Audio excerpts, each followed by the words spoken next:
आप सभी को जय श्री कृष्णा, राधे राधे। तो वैशाख पूर्णिमा का हमारे जीवन में बहुत अधिक महत्व है।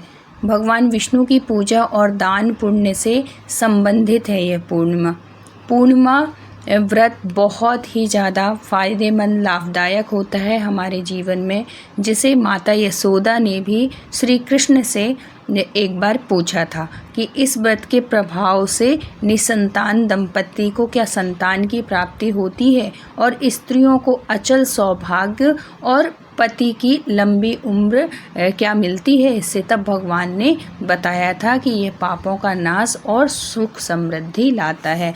तो इसका महत्व बहुत ज़्यादा है वैशाख की पूर्णिमा का।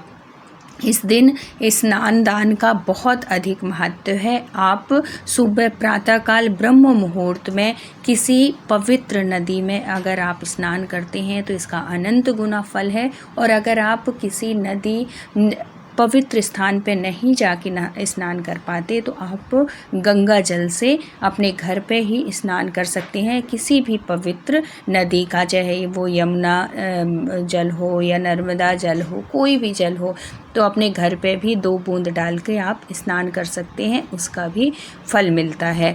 और इस दिन दान का अधिक महत्व है। इस दिन आप जल दान करिए, क्योंकि गर्मी बहुत होती है, जीव जंतु हो चाहे इंसान हो, किसी को भी, और आप जल का ज़रूर दान करिए। सत्तू का दान करिए, कलश दान करिए, मतलब जल से भरा हुआ घड़ा जो होता है मिट्टी का, उसका दान देना बहुत ही लाभदायक होता है। और वस्त्र, जिसको ज़रूरत हो उसको वस्त्र दीजिए या ब्राह्मणों को वस्त्र दीजिए। और पंखे का दान विशेष किया जाता है, गर्मी पड़ती है इस वजह से।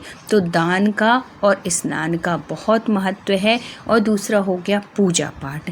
तो इस दिन भगवान विष्णु और लक्ष्मी नारायण की पूजा की जाती है। आप भगवान विष्णु को सहस्त्र नाम का पाठ जरूर सुनाइएगा। भगवान विष्णु को स्थापित करके या सत्यनारायण भगवान की कथा जरूर सुनिएगा, पढ़िएगा, सुनाइएगा। अपने घर परिवारों वालों के साथ में बैठ के बहुत ही अधिक पुण्य की प्राप्ति होती है। इस दिन उपवास जरूर रखिएगा, दिन भर व्रत रखें और चंद्रमा को अर्घ्य देकर ही भोजन करना चाहिए। पूर्णिमा के दिन विशेष फल की प्राप्ति होती है।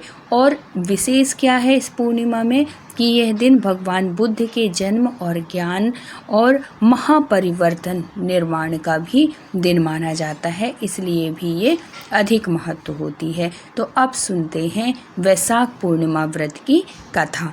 तो प्राचीन काल में धनेश्वर नामक एक धनी ब्राह्मण था, जिसकी कोई संतान नहीं थी। एक साधु ने उन्हें माँ चंडी की पूजा करने और वैशाख पूर्णिमा का व्रत करने की सलाह दी थी, क्योंकि वो बहुत गरीब था।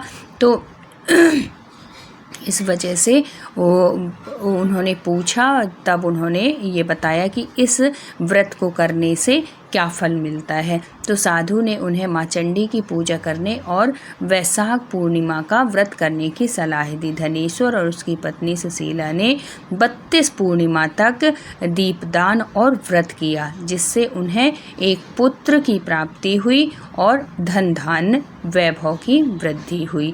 देवदास अल्पायु था, जो उनका पुत्र था उसका नाम था देवदास। तो देवदास अल्पायु था, लेकिन व्रत के प्रभाव से जब काल उसके प्राण लेने आया तो वह सफल नहीं हो सका। व्रत इतना अधिक ये फलदायी होता है पूर्णिमा। जब यमराज देवदास को ले जाने में असफल रहे, तब इन्होंने ये कारण जानना चाहा कि आखिर देवदास को मैं क्यों नहीं ले जा पा रहा हूँ।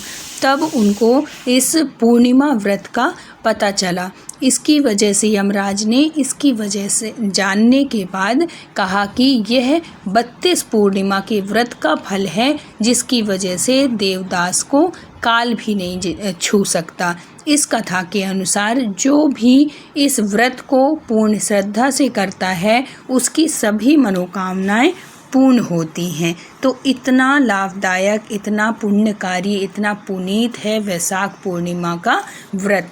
तो आप सब करिएगा, अगर नहीं कर पाते हैं तो कथा ज़रूर सुन लीजिएगा। और ये स्नान दान पूजा उपवास ये जो है इसका ध्यान रखिएगा कि स्नान कैसे करना है, हमें दान में क्या क्या करना है, पूजा भगवान विष्णु की करना है, उपवास करना है और अपने सामर्थ्य के हिसाब से। अगर आपकी तबीयत ठीक नहीं है, आप उपवास नहीं रख पा रहे हैं, तो आप ये सब चीज़ें करके भी पुण्य अर्जित कर सकते हैं। तो अगर वीडियो अच्छा लगा हो तो प्लीज़ लाइक शेयर और सब्सक्राइब करिएगा। कमेंट में राधे राधे ज़रूर लिखिएगा। फिर मिलते हैं किसी अच्छी सी कहानी के साथ में, व्रत त्योहार के साथ में। तब तक के लिए राधे राधे।